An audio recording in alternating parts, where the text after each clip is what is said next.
2022년도 9월 23일 금요일 아침 예배를 시작하겠습니다. 주의 기도로 예배를 시작합니다. 하늘에 계신 우리 아버지여, 이름이 거룩히 여김을 받으시오며 나라가 임하옵시며 뜻이 하늘에서 이루어진 것 같이 땅에서 또 이루어지이다. 오늘날 우리에게 일용할 양식을 주옵시고 우리가 우리에게 죄 지은 자를 사하여 준 것 같이 우리의 죄를 사하여 주옵시고 우리를 시험에 들게 하지 마옵시고 다만 악에서 구하옵소서. 나라와 권세와 영광이 아버지께 영원히 있사옵나이다. 아멘. 하나님 감사합니다. 우리를 하나님의 자녀로 삼아주심을 감사합니다. 그래서 이 지옥 같은 현실에서 하나님의 말씀을 붙잡고 이겨내고 승리할 수 있도록 도와주시네 감사합니다. 하나님, 천국이신 예수 그리스도께서 이 땅에 오셨으므로 하나님의 나라가 만들어져 가고 있고, 하나님께서 원하시는 그때에 예수 그리스도께서 이 땅에 재림하심으로 말미암아 하나님의 나라가 완전히 성취될 것을 믿습니다. 그러므로 우리가 서 있는 그 자리에서 하나님을 기쁘시게 하는 삶을 삶으로 말미암아 하나님의 나라가 확장되어질 수 있도록 하시고, 교회된 자로서 맡겨진 사명을 잘 감당하여 하나님을 근심되게 하는 것이 아니라 하나님을 기쁘시게 하는 삶을 살 수 있도록 도와주시옵소서. 우리가 열심히 진리의 말씀을 뿌릴 수 있도록 하시고, 사람을 낚는 어부가 되어서 죽어가는 많은 영혼들을 건질 수 있도록, 주의 품으로 인도할 수 있도록 최선의 노력을 다하는 교회 공동체가 될 수 있도록 붙잡아 주시옵소서. 하나님께서 함께하지 아니한다면 우리는 아무것도 할 수 없사오니 영혼의 무릎을 꿇어 늘 하나님 말씀을 묵상하며 하나님 뜻대로 살기 위해 몸부림칠 수 있도록 하나님, 우리 송석교회 지체들 머리 위에 역사하여 주시옵소서. 특히 심신이 연약한 지체들에게 함께 하시사 여호와 라파 되신 하나님께서 그들을 치료하여 주시고, 여호와 살롬 하나님께서 저들에게 진정한 평안을 허락하여 주시기를 원하나이다. 모든 말씀 예수 그리스도인 받들어 감사하며 기도드렸사옵나이다. 아멘. 하나님 말씀 출애굽기 8장 25절에서 28절 말씀입니다. 출애굽기 8장 25절에서 28절 말씀, 구약성경 제 성경으로 94쪽입니다. 25절, 바로가 모세와 아론을 불러 이르되 너희는 가서 이 땅에서 너희 하나님께 제사를 드리라. 모세가 이르되 그리함은 부당하나이다. 부당하니이다. 우리가 우리 하나님 여호와께 제사를 드리는 것은 애굽 사람이 싫어하는 바인즉, 우리가 만일 애굽 사람의 목전에서 제사를 드리면 그들이 그것을 미워하여 우리를 돌로 치지 아니하리이까. 우리가 사흘 길쯤 광야로 들어가서 우리 하나님 여호와께서 제사를 드리되 여호와께 제사를 드리되 우리에게 명령하시는 대로 하려 하나이다. 28절, 바로가 이르되 내가 너희를 보내리니 너희가 너희 하나님 여호와께 광야에서 제사를 드릴 것이나 너무 멀리 가지는 말라. 그런즉 너희는 나를 위하여 간구하라. 아멘. 하나님 이 말씀을 들어 사용하여 주시옵소서. 예수님의 이름으로 기도드렸사옵나이다. 아멘. 오늘따라 발음이 안 좋아서 여러 번 버벅거려서 계속 녹음을 하게 됩니다. 짧은 말씀이지만 말씀으로 은혜 받으시기를 소원합니다. 조직폭력배 중에 여러분 잘 아시는 조양은이라는 사람이 있습니다. 이 사람에 대해서 말씀드리려 하는 것은 아니고요. 이 사람이 만든 조직 이름이 자신의 이름을 따서 만든 양은이파인데 얼마나 악독하고 우매한지 한 번 걸리면 끝장이라고 합니다. 제가 이 말씀을 드리는 이유는 애굽에 내려진 10가지 재앙을 쉽게 외우기 위해서 그런 것입니다. 양은이파는 참으로 악독하고 우매해서 한 번 걸리면 끝장이었다고 하는데 애굽에 내린 10개의 재앙을 앞에 글자만 따서 말해보면 이 양은이파와 비슷합니다. 4개씩 묶어서 한번 비교해 보겠습니다. 먼저 양은이파입니다. 양은이파와 비슷한 4개의 음절이 피개 이파입니다. 논리적 근거가 있는 것은 아닙니다. 피, 개구리, 이, 파리 이렇게 앞에 글자만 따서 피개 이파입니다. 그러니까 양은이파를 피개 이파로 외우면 되겠습니다. 두 번째로 양은이파는 악독하고 우매했습니다. 그래서 악독 우매입니다. 물론 여기에서 매는 메뚜기 할 때 매가 되겠습니다. 양은이파는 참으로 악독 우매해서 그래서 애굽의 재앙도 악독 우매했습니다. 악질과 독종과 우박과 메뚜기 이렇게 앞에 글자만 따서 악독 우매가 되겠습니다.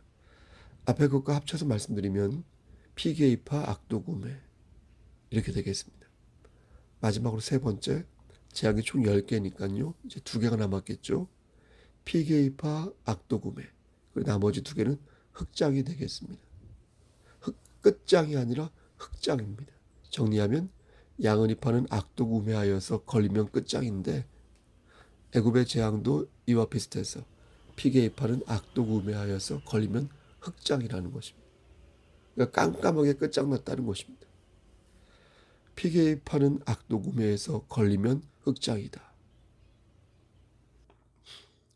오늘 본문은 10개의 재앙을 외우는 데 목적이 있는 것이 아니라 이 재앙 속에서 발견할 수 있는 하나님의 뜻을 찾는 데 목적이 있습니다. 놀라운 것은 이 재앙들이 지금도 계속되고 있다는 것입니다. 애굽에 내린 10개의 재앙이 지금으로부터 약 3,500년 전에만 있었던 게 아니라 그러니까 지금도 여전히 발생하는 현상들이라는 것입니다. 피게이파, 악독음의 흑장. 제가 이렇게 말씀드리면 어떤 분은 저에게 이렇게 질문할지도 모르겠습니다. 목사님, 그러면 애굽의 재앙도 하나님이 주신 재앙이 아니라 그냥 자연적인 재앙이 아닐까요? 피게이파, 악독음의 흑장 이런 것들이 지금도 발생하고 있는 것처럼 그때에도 자연재앙이 일어난 건데 기독교 신자들이 괜히 요란하게 하나님이 내리신 재앙이라고 썰을 풀고 있는 거 아닌가요? 어떤 분은 무슨 일이 일어날 때마다 하나님의 뜻이라고 말하는데 그것도 그런 맹신에서부터 만들어진 얘기가 아닐까요? 라고 말입니다. 저는요, 하나님을 모르는 사람이라면 이런 생각을 하는 것이 자연스럽다고 생각합니다.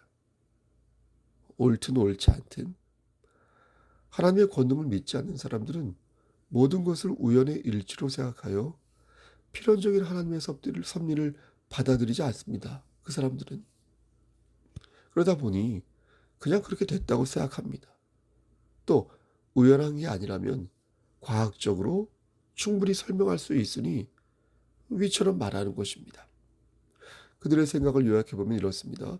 세상에 일어나는 일들은 오직 2가지밖에 없는데 하나는 과학적으로 설명할 수 있는 실증적인 일과 나머지 하나는 과학적으로 설명할 수 없는 우연의 일이 있다는 것입니다. 그러니까 모든 현상을 설명할 수 있는 것과 설명할 수 없는 것으로 나누어서 설명할 수 있는 것은 과학적인 것이고 설명할 수 없는 것은 그냥 우연의 일이다. 쉽죠? 이렇게 말하는 것입니다. 하지만 하나님의 권능을 믿는 우리는 그렇게 생각하지 않습니다. 우리는 모든 것을 하나님의 뜻 안에서 이해하고 또 분석합니다. 그러니까 과학이든 예술이든 문학이든 종교이든 모든 것을 하나님의 필연적인 뜻 안에서 이해합니다. 과학과 예술과 문화과 정치와 종교의 특성을 무시한다는 말이 아니라 각각의 특성을 인정하되 그것들이 하나님의 뜻 안에서 작동된다고 보는 것입니다. 그러니까 하나님이라는 안경을 쓰고 과학과 예술을 바라보는 것입니다. 그러므로 과학적으로 설명할 수 있는 것이나 과학적으로 설명할 수 없는 것이나 모두 하나님의 뜻 안에서 이해하는 것입니다. 그래서 우리는 하나님 안에서 멋진 과학자가 될 수 있다고 믿는 것이고, 그래서 우리는 하나님 안에서 멋진 예술가나 각계의 전문가가 될 수 있다고 믿는 것입니다. 그리스도 안에서 세상을 보고 그리스도 안에서 열매를 맺는 삶만큼 경쟁력 있는 삶도 없다고 생각하는 것이며, 그러한 시각만큼 탄탄하고 합당한 시각도 없다고 믿는 것입니다. 10개의 재앙도 이러한 관점에서 이해합니다. 피게이파 악독음의 흑장. 여러분 이것을 잘 생각해 보시면 별로 새로울 것이 없습니다. 지금도 피가 있어요. 개구리가 있어요. 지금도 이가 있고 파리가 있습니다. 지금도 악질이 곳곳에서 생겨나고 독종이 일어나고 우박이 떨어지고, 지금도 어디에서는 메뚜기가 사방팔방으로 뛰어다니며 곡식을 갉아먹고 있을걸요? 여러분 그렇지 않겠습니까? 그럼 흑장은 없을까요? 지금도 흑장이 있습니다. 갑자기 캄캄해질 수 있고, 갑자기 내 자녀가 내 눈앞에서 죽을 수 있고, 예? 이렇게 생로병사를 건드린 사건들이 의식적으로나 무의식적으로나 심리적으로나 정서적으로 현상적으로 물리적으로 지금도 세계 곳곳에서 전쟁의 형식으로, 테러의 형식으로, 예? 따돌림의 형식으로 여러 방편으로 발생하고 있는 것입니다. 누구는 이것을 하나님과 상관없는 것으로 보지만 하나님의 주권을 믿는 우리는 이것을 하나님의 역사 안에서 펼쳐지는 사건이라고 봐야 하는 것이 당연하다는 것입니다. 그리스도인들이 어떤 현상들을 과학적으로 분석하지 말라는 말이 아니라, 여러분 오해하지 마시고요. 그리스도인이라면 현상 속에 감추어진 하나님의 의도를 먼저 찾을 줄 알아야 한다는 것입니다. 우리가 어떤 행동을 할 때 그 행동 속에 우리의 의도를 집어넣는 것처럼, 우리가 어떤 현상을 바라볼 때도 그 현상의 겉만, 피상적인 것만 볼 것이 아니라 그 현상 속에 들어있는 하나님의 의도를 봐야 한다는 것입니다. 그렇게 해야 그리스도인으로서 이 세상을 합당하게 바라본다고 말할 수 있을 것입니다. 앞에서도 말씀드렸지만 애굽의 재앙은 우리가 쉽게 접할 수 있는 일반적인 소재들로 구성되어 있습니다. 따라서 우리는 그 속에 담겨있는 하나님의 뜻을 찾아야 한다. 아멘. 그리고 이 뜻이 지금 이 순간에도 여러 현상 속에 담겨 있다는 사실을 기억해야 한다. 그렇다면 그때 임하였던, 아니 지금도 계속되고 있는 하나님의 뜻이, 하나님의 의도가 무엇이겠습니까? 지중해 동부의 해역 그리스와 터키 사이에 그 에게해라는 바다가 있습니다. 그 바다 남쪽 끝에 섬 하나가 있는데 그 섬이 산토리니 섬입니다. 지금부터 약 3,500년 전에 이 산토리니 섬에서 화산이 폭발하였는데, 그 폭발로 인하여 여러 문명이 사라지고 여러 문명이 생겨났습니다. 그러한 환경에서 그 유명한 람세스 2세가 애굽을 통치한 것이고, 그런 환경에서 모세가 등장한 것입니다. 학자마다 견해가 좀 다른데 대충 3460년, 그러니까 기원전 1440년 전에 출애굽을 하였는데, 그때 하나님께서 애굽 왕에게 10가지 재앙을 내리신 것입니다. 그런데 하나님을 믿지 않는 사람들은 이때의 재앙으로 대규모 화산 폭발로 인하여 엄청난 양의 화산재가 있다 보니 생태계가 불안정하여서 기이한 일들이 일어났다는 것입니다. 나일강이 피로 붉게 물든 이유 역시 퇴적되어 있던 그 상류 지역에 그 동물들의 그 사체가 있을 거 아닙니까? 그게 뭐 이렇게 진흙과 범벅이 되어 이렇게 흐르다 보니까 마치 피가 흐르는 것처럼 붉게 보였다는 것입니다. 또 홍수 때 막 습하고 온도가 높으니까 파리떼가 많았겠죠. 또 이러다 보니 파리를 잡아먹는 개구리떼가 많았겠죠. 그러면서 이러한 현상은 애굽뿐만 아니라 전 세계 어디에서나 일어날 수 있는 자연현상이었으니 사실은 기적이 아니다. 그러면서 뭐 우리나라도 장마철이 되면 얼마 전에도 그랬지만 전염병이 일어나고 뭐 또 소독하고 물을 끓여 먹는 것처럼 성경에서 말씀하는 기적은 대부분 과학적으로 다 설명이 가능하다라고 주장하는 것입니다. 맞습니다. 과학적으로 설명이 가능한 부분이 분명 있습니다. 그리고 앞으로 과학이 더 발전하면 더 많이 설명될 가능성이 있다고 생각합니다.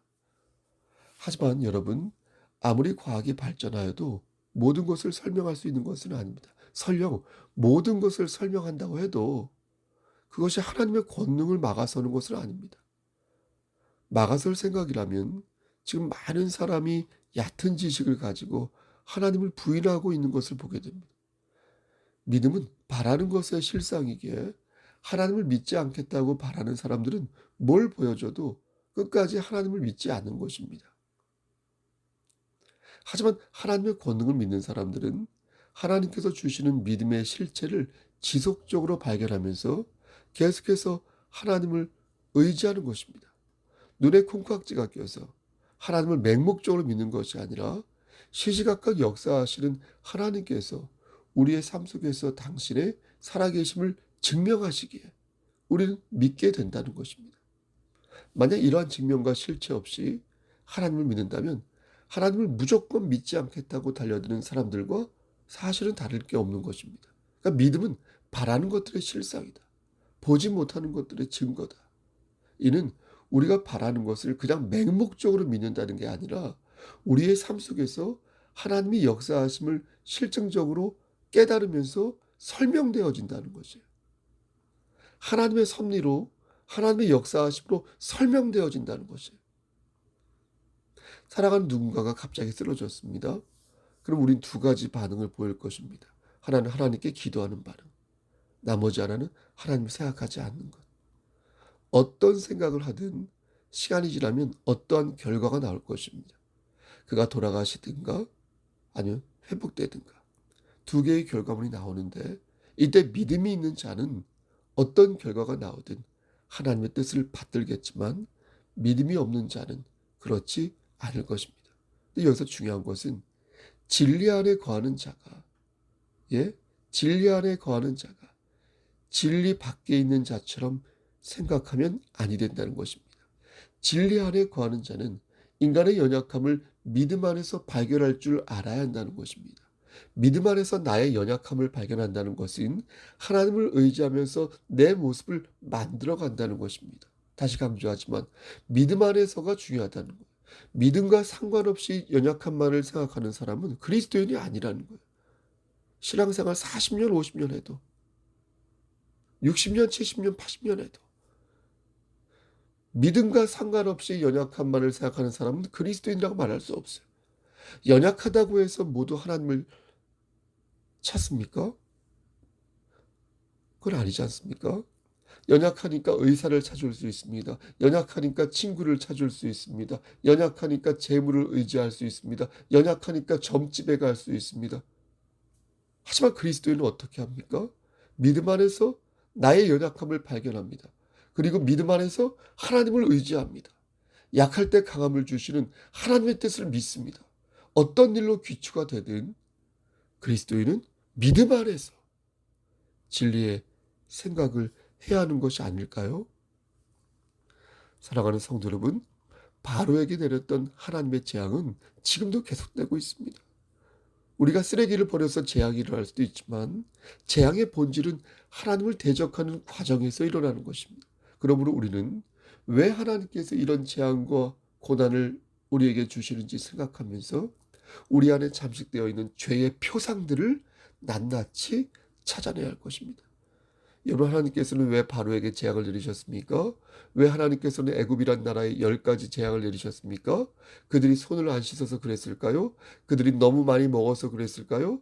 그들은 잘못된 욕망을 가지고 있었다는 거예요.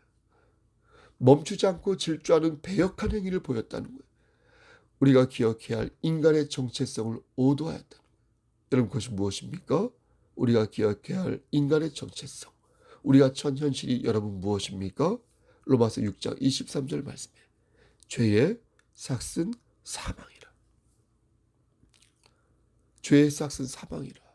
하나님을 대적하는 죄, 거짓으로 회개하는 죄, 이제는 잘하겠다고 말해놓고서 언제 그랬냐는 듯 하나님을 무시하는 죄, 피계입파, 악동의 흑자, 그것이 우리 마음속에 이미 존재하고 있는 것이 아니겠습니까? 피가 튀어도, 개구리가 날뛰어도, 이가 들끓고 파리가 들끓고 악질과 독종과 우박과 메뚜기와 흑암과 내 장자가 죽어도 끝까지 하나님을 거부하려는 죄, 교만한 죄, 그것이 바로 죄의 실체요, 우리가 당면한 현실이 아니겠습니까? 사랑하는 송석교회 성도 여러분, 그렇다면 어떻게 해야 되겠습니까? 우리는 어떻게 해야 이 죄의 사슬을 끊을 수 있겠습니까? 오늘 본문이 그것을 가르칩니다. 바로는 강팍한 마음을 가지고 있었습니다.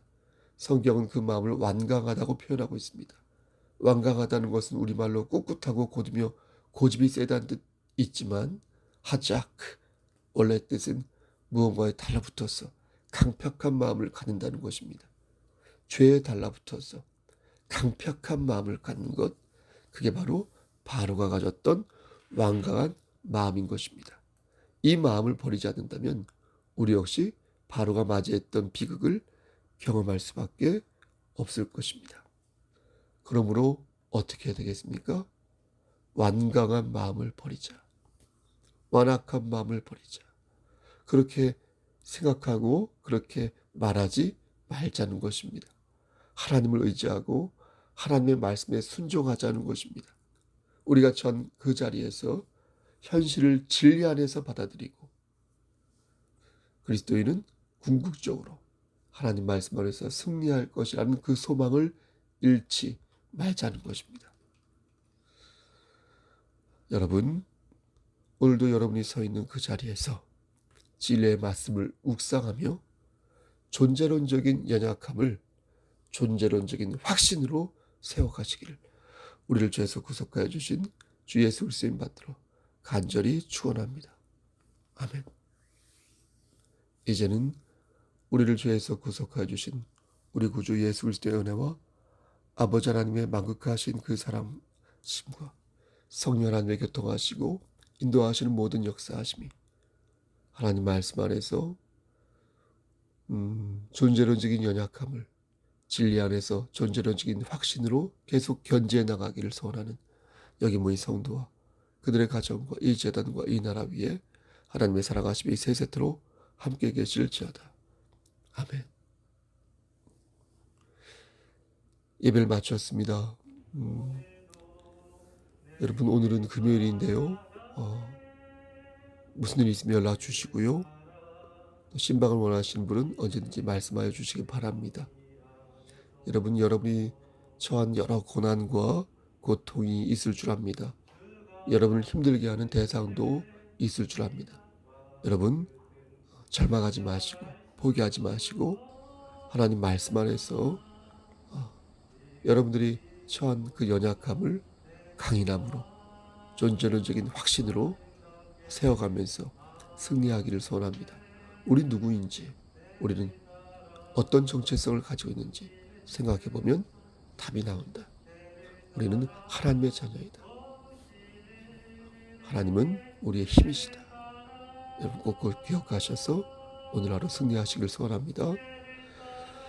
샬롬.